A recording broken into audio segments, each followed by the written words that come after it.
Hi, if you need to enable wireless power sharing on the Samsung Galaxy S22 Ultra, then open Settings. Here we need to go back to the main settings and select the tab Battery. And now if we scroll a bit, we'll see the wireless power sharing.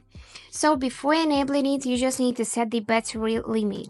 We have a few options here, and don't forget you cannot set this battery limit higher than your current battery percentage.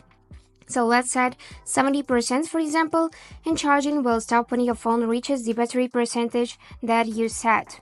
Now we can just simply enable it. And after that, take another device which supports this function and place it on the back part of this S22 Ultra, and it will start charging. You can see the charging information and the status that it is charging wirelessly and the battery percentage of other device.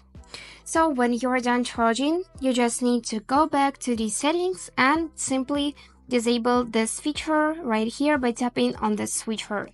And that's it how you use it. I hope this video was helpful and thank you for watching.